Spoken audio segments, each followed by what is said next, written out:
続きまして、ハーバード大学のジョセフ・ナイ先生をご紹介いたします。ナイ先生はアメリカの国際政治学の重鎮の一人でありまして、パワーと相互依存、ソフトパワー、それからスマートパワーなど斬新な概念を数多く生み出されてこられました。でまたアメリカの民主党政権におきまして国務次官補などの要職を務められました。またさらに史実派の国際政治学者として日米関係に関するさまざまな政策提言をされてこられております。本日の演題はアメリカと中国でございます。それではナイ先生、よろしくお願いいたします。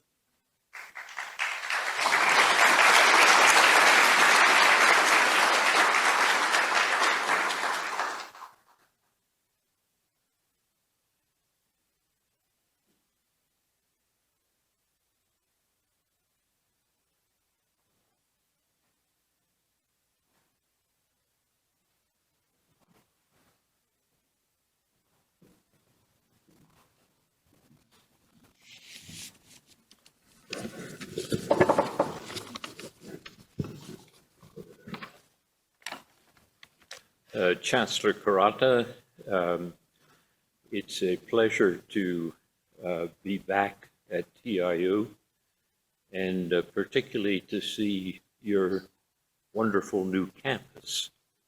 So in addition to the fact that it's a pleasant occasion to visit Tokyo,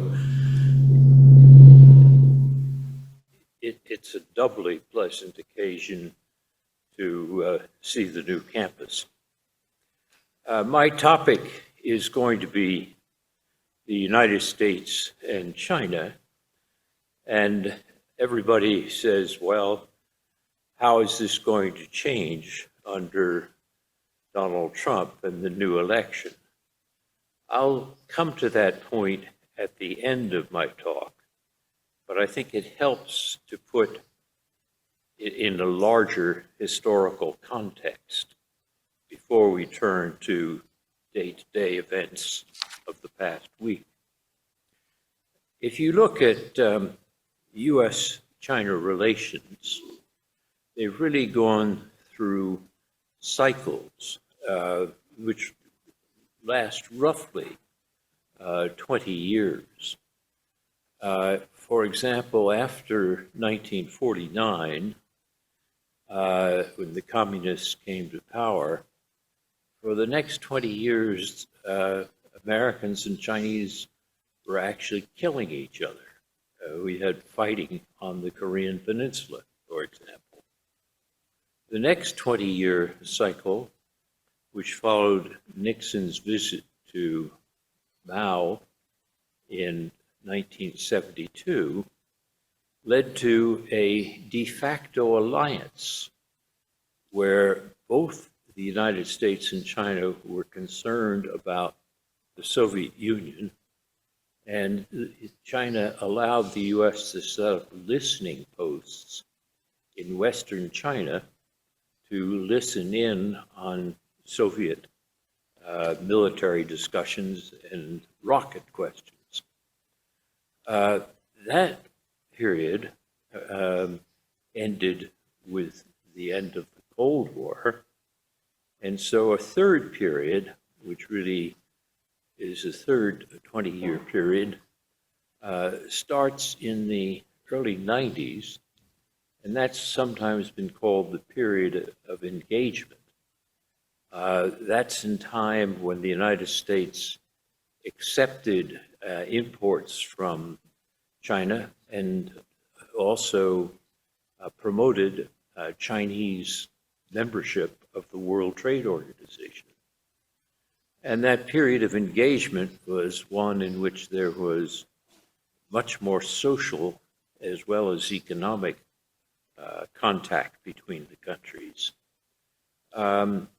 That also lasted roughly 20 years.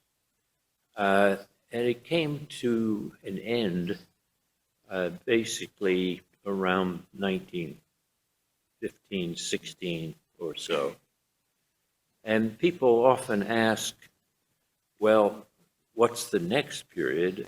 The next period that we're in now has been called the period of great power competition, in which the United States national security strategy issued by President Trump in 2017, his first year in office, said that the strategy was no longer engagement, but was great power competition, which included Russia and China, but the focus was increasingly on China.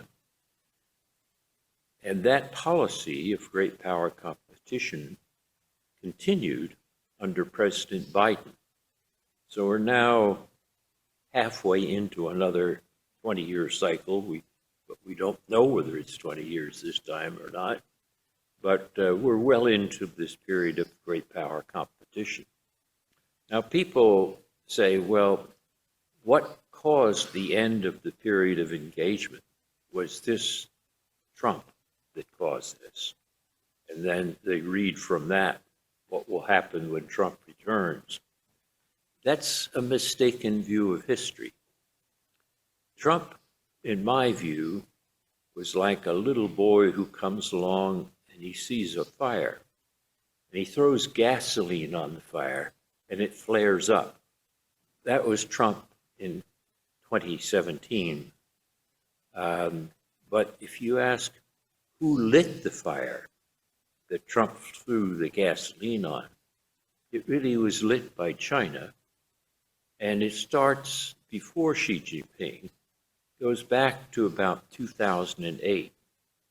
In 2008, the Chinese elites see the Great Recession, which started in Wall Street, and they say, this is proof that the United States is in decline.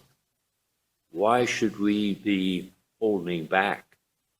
Remember, under Deng Xiaoping, the Chinese foreign policy was sometimes called hide and bide. Hide your light and bide your time. After this belief that the U.S. was in decline starts with the Great Recession, they dropped Deng Xiaoping's policy and become much more assertive in their foreign policy. And that means that the changes that we see, and we sometimes date from Trump's first term in 2017, actually had earlier origins, and I would argue they originated in China, not in the United States.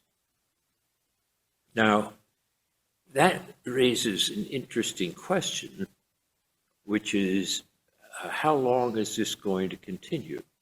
How deep are the roots? And right now in Washington, there's quite a bipartisan consensus between Democrats and Republicans that China is a major challenge. And there's variation in that view of China from some people who say China is a threat to our existence and that we're in a new Cold War with China. And there are other people who say China is indeed the major challenge, but it's not an existential threat. It's something we can manage. So the debate inside the United States now is not whether we should have engagement with China versus competition with China. It's how you define or describe the competition. And indeed, if you look at the people that Trump has named so far as his potential foreign policy team, which is Senator Marco Rubio of Florida for Secretary of State, and Representative Mike Waltz, also of Florida, for National Security Advisor, these people are known in Washington as China hawks. So of that spectrum I described for you, they're on the end which is most alarmed about China. So that's the picture of where things stand right now in U.S.-China relations. It's an era of great power competition, but with different views of what the competition will look like. Now, people will sometimes say, if you have an era of great power competition, what will be the outcome? What's the result? What's the end state? And the Biden administration, when it came into power in 2021, did not reverse Trump's doctrine of great power competition. They continued it. They continued it with certain differences in the wording and then perhaps in the attitudes, but they continued the view that China was the major threat. And they used the terminology of calling this managed competition or managed coexistence, something of that sort. And they first went to meet with their Chinese counterparts in February of 2021 in Anchorage, Alaska, expecting to talk to the Chinese about how do we manage this competition. Not how do we go back to engagement, but how, given the fact that we were going to have this competition, how do we agree on what they called guardrails to keep it going off the road? Or how do we basically set rules of the road for this competition? And the Chinese didn't want to hear this. Yang Jieshi and Wang Yi, who were the Chinese participants, met with Jake Sullivan, the American National Security Advisor, and Tony Blinken, the Secretary of State, basically lectured the Americans about how wrong they were. They didn't talk about rules of the road or guardrails. They basically were saying, we're right, you're wrong. And that led to about 2 years of almost no real negotiations between the U.S. and China. The American ambassador in Beijing had a very hard time getting access to Chinese government officials being heard.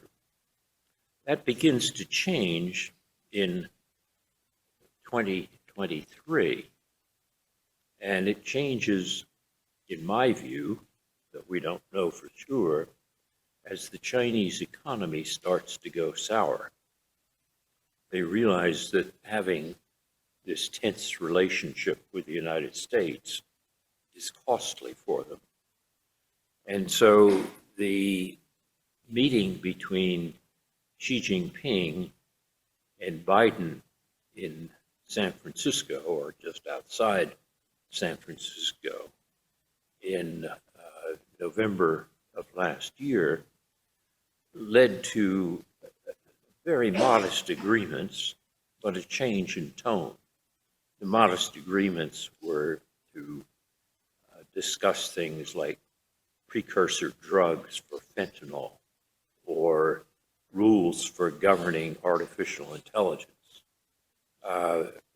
There wasn't anything like nuclear arms control or a major trade agreement, none of that, but a couple of symbolic issues that could indicate that the U.S. and China were at least talking to each other.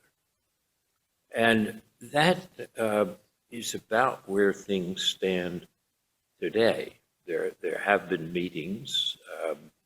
The meetings on artificial intelligence, I'm told by people who have participated in them have gone nowhere.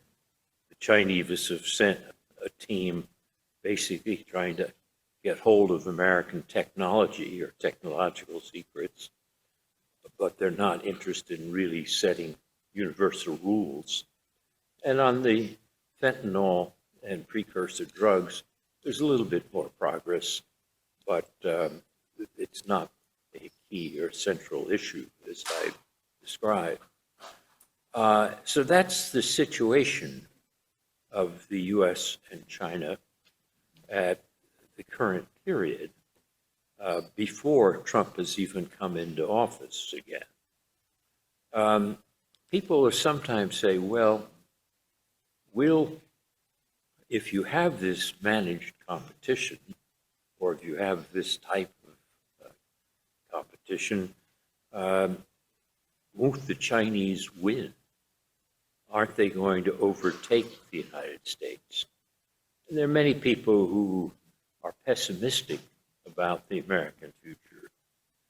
Well before we have the elections, this was a common view. I have argued that that view is mistaken. Let me give you a fanciful analogy. Imagine that you were an entity from Mars, and you came down to Earth with your X-ray vision, and you watched these two countries playing a poker game against each other, the U.S. versus China. But because you had X-ray vision, you could see what cards were in the hands of the Chinese, what cards were in the hands of the Americans, and then you could put down a bet. And the question is, what would you advise them, knowing these cards, to bet? Should you bet on China or on the United States? My argument is that this Martian would put his money on the United States, because as he looked carefully at the hands that are held by the two sides, you would see that the Americans had higher cards. What do I mean by that? Well, there's 7 different cards, or if you want the more formal, power assets, which favor the Americans in this competition. One is simply geography. If you look at geography, the United States is surrounded by 2 oceans and 2 friendly neighbors, Canada and Mexico. China, in contrast, has a ring of islands that fence it off from the Pacific. It's called the First Island Chain. And it has borders with 12 different countries, and at least 5 of them are contested borders, including a contested border with India, which is now the most populous country in the world, bigger than China. That's a situation in geography where you'd rather have the American hand, not the Chinese hand. The second high card, if you want, for the Americans is demography, population. If you look at China, you'll see that the population is decreasing. And in fact, the Chinese workforce peaked in 2015. If you look at the American population, the United States is one of the few wealthy countries which has an increase in population, not a decrease. So on demography, you would choose the American hand rather than the Chinese hand.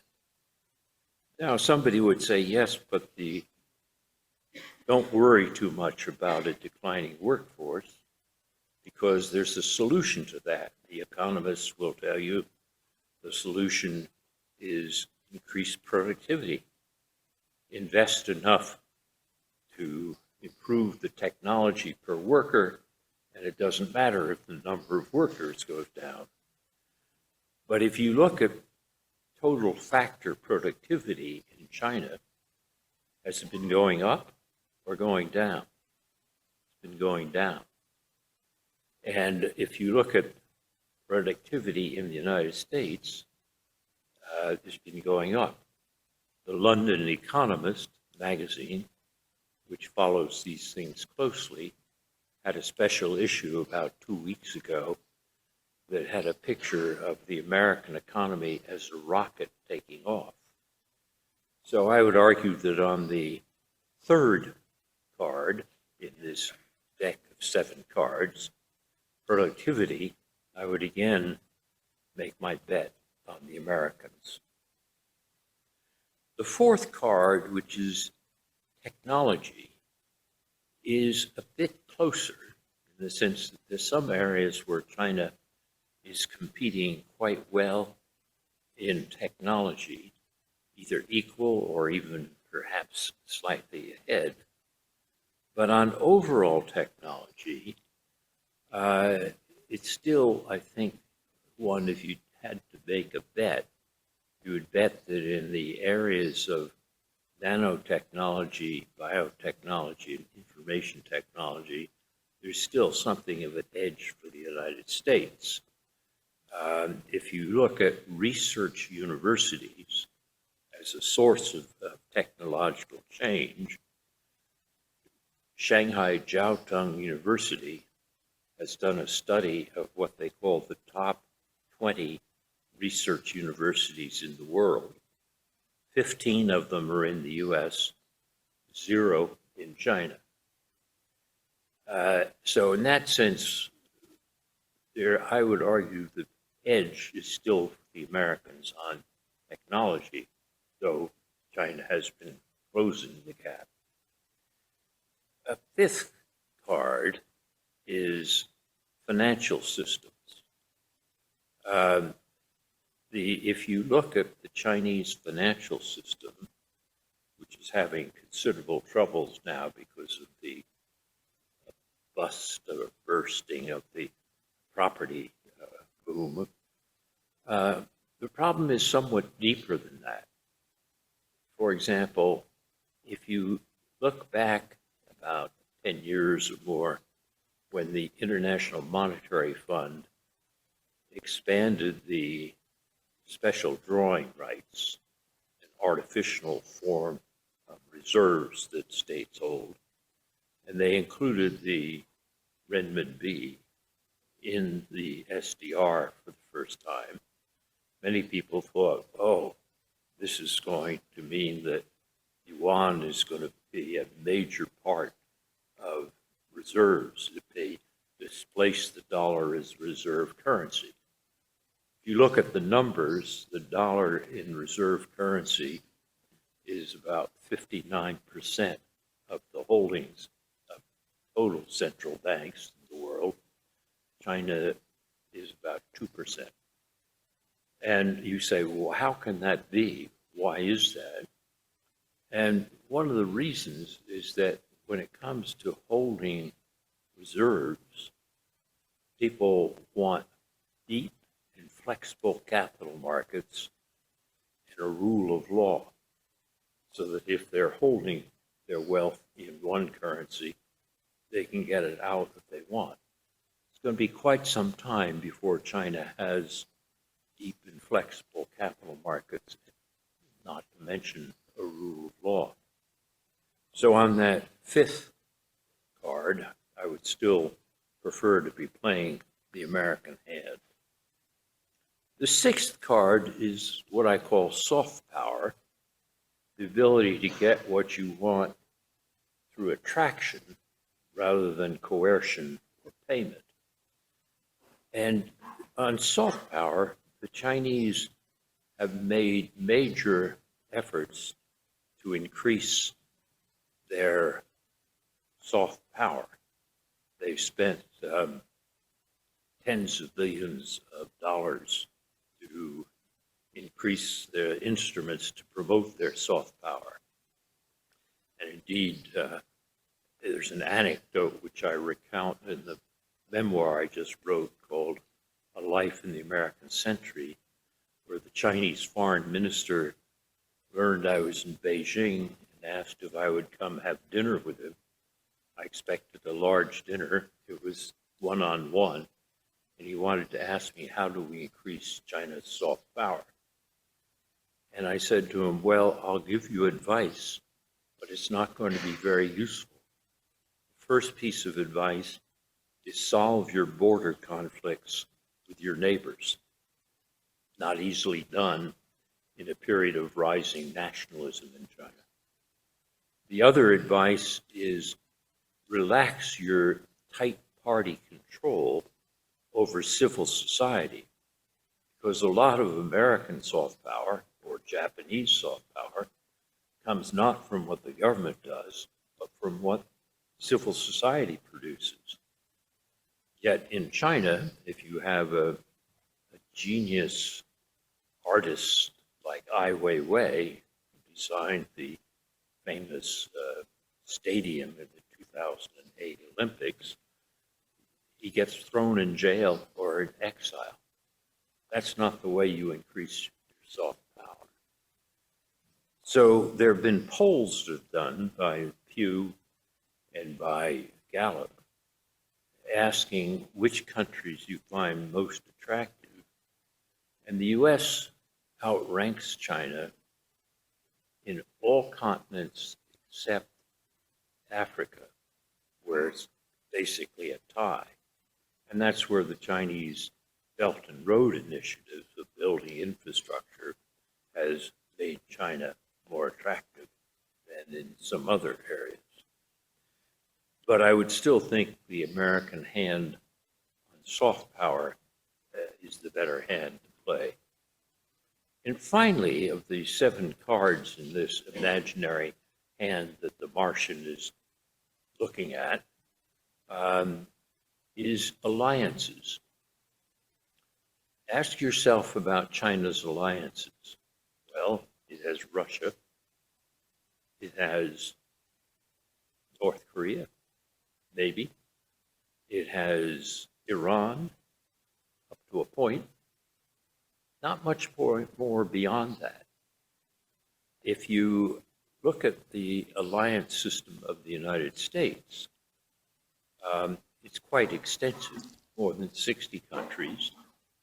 But what's even more interesting is if you add up the wealth or national product of the United States, Europe, Japan, and other countries like Korea and Australia and so forth, you wind up with over 50% of the world economy.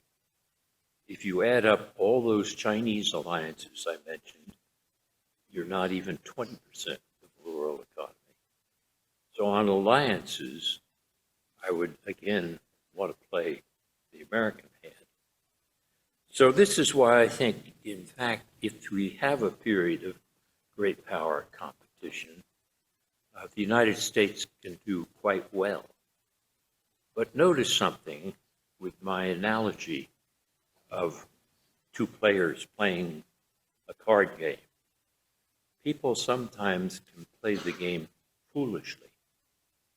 Sometimes they'll discard an ace when they really should have kept it in their hand. So even though the Americans may hold the better hand for winning in the long run, we have to ask whether the election of Trump is going to lead to actions where the Americans play their hand badly or discard some of these high hands. I think if you look at the dangers from what Trump has said, remember Trump is highly unpredictable and prides himself on being unpredictable. If he places too much effort on his tariffs, which I think he may do, it can have an effect, essentially, of getting a trade war, which I think would be not in anybody's interest. including the United States. If he runs the economy at a very high rate by basically tax reductions, which he talked about in the campaign, this could increase inflation, which could lead to reaction in terms of capital markets. If he pulls the United States out of the Paris Climate Accord, which he has said he will do, and otherwise turns his back on multilateral institutions, this could damage American soft power. And most important, if he downgrades American alliances, you will be discarding the ace in our hand. If you look at the dangers of downgrading alliances, I think the dangers are greater in Europe than in Asia. In Europe, he has often said that he doesn't have the traditional Atlanticist view of the value of NATO. And he is less keen on defense of Ukraine, as we will hear from Professor Koizumi in the next talk. So I think there's some danger of weakening of the European alliance. On Asia, the key alliance is Japan. And there I think the news is good. I think the U.S.-Japan Security Treaty is stronger than it's been in decades. Remember, it was 3 decades ago that in Japan you had the Higuchi Report, which said that the U.S.-Japan Security Treaty was a relic of the Cold War, and instead Japan should turn to the United Nations for its security. And in the United States, you had this view that the real threat was from Japan, and that we should discard the U.S.-Japan Security Treaty and treat Japan harshly because it was a threat to the American economy. Fortunately, we survived that. And today, when we look back at that attitude in both countries 30 years ago, it sounds rather silly. Indeed, it was silly at the time, but it sounds even more foolish today. And instead, what we have is a basic reaffirmation of the U.S.-Japan Security Treaty. And I think it's going to stay that way no matter what Trump says, because of the concern that both China and, both Japan and the United States have with the question of Chinese power. So in the Asian situation, I think we will contain or maintain our alliances. That doesn't mean Trump wouldn't be able to do difficult or foolish things like demand increases in host nation support, either in Japan or in South Korea, or that imposing tariffs get into a tit-for-tat retaliation on tariffs. Those things are possible, but would they escalate to the point of actually undercutting the U.S.-Japan alliance? I would bet very strongly against that. So even with the election last week, I would still tell my Martian friend, as he looked down at these hands, yes, the Americans may, in the next 4 years, play some of their cards foolishly, but I would still bet on the United States in this great power competition between the U.S. and China. Thank you very much.